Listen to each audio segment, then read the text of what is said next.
नमस्कार मित्रों, कल हनुमान जी का जन्म दिवस था। पूरे भारत में शोभा यात्राएं निकाली गईं, लेकिन कहीं से भी ये समाचार नहीं मिला कि कोई पत्थरबाजी हुई हो या आगजनी। ऐसे ही श्री राम नवमी पर भी बंगाल की एक आध घटना को यदि हम छोड़ दें तो लगभग सब कुछ शांतिपूर्वक संपन्न हुआ। ये देखकर मन प्रसन्न भी होता है और आश्चर्य भी होता है।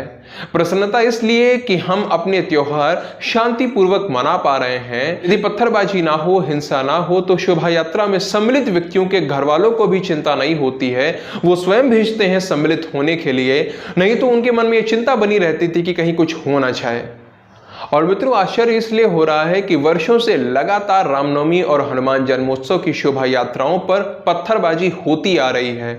पिछले कुछ वर्षों पर यदि आप दृष्टि डालेंगे तो पाएंगे कि यह पत्थरबाजी, ये हिंसा, इसका एक अभिन्न अंग ही बन गई थी, एक प्रथा बन गई थी। शोभा यात्राओं के दौरान होने वाली हिंसा का सामान्यीकरण कर दिया गया था। एक सामान्य धारणा बन गई थी कि शोभा यात्रा जा रही है तो कहीं ना कहीं से कोई ना कोई पत्थर तो आएगा ही, लेकिन अचानक से सब कुछ शांत हो जाए तो आश्चर्य होना तो स्वाभाविक है। जहां तक मुझे समझ आ रहा है, इसके दो कारण हो सकते हैं। पहला ये कि पुलिस प्रशासन किसी भी अप्रिय घटना को रोकने के लिए प्रतिबद्ध है। जैसे कि हमने रांची में देखा, वहां पुलिस ने ड्रोन से पूरे क्षेत्र के घरों की छतों का सर्वेक्षण किया। जहां भी पत्थर एकत्र किए हुए मिले, उन्हें तुरंत हटाने का आदेश जारी किया। इससे पता चलता है कि प्रशासन यदि चाह ले तो भारत की शांति में कोई भी विघ्न नहीं डाल सकता। मित्रों, जो दूसरा कारण यहां समझ आ रहा है वो ये कि इस समय लोकसभा के चुनाव चल रहे हैं। यदि आज के समय में पत्थरबाजी या किसी भी प्रकार की कोई हिंसक गतिविधि हुई तो भारत की जनता सहन नहीं कर पाएगी और वोटिंग मशीन की बटन दबाकर तुरंत दंड दे देगी।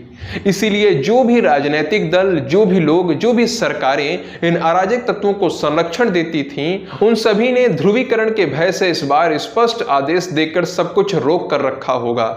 इसीलिए संभवतः हमें कुछ भी हिंसा देखने को नहीं मिली। अब ये मेरा अनुमान है, सही भी हो सकता है, गलत भी हो सकता है। अगले वर्ष कोई चुनाव नहीं है तो उस समय जो घटित होगा उससे ये स्पष्ट हो जाएगा कि कौन सा कारण सही था और कौन सा गलत।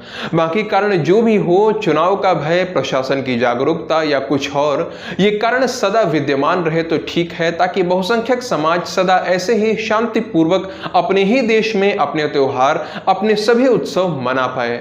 बाकी इस पूरे विषय को आप किस तरह देखते हैं वो आप नीचे कमेंट सेक्शन में लिखकर बता सकते हैं। वीडियो को अंत तक देखने के लिए आप सभी का बहुत बहुत धन्यवाद। जय सिया राम, जय मां भारती।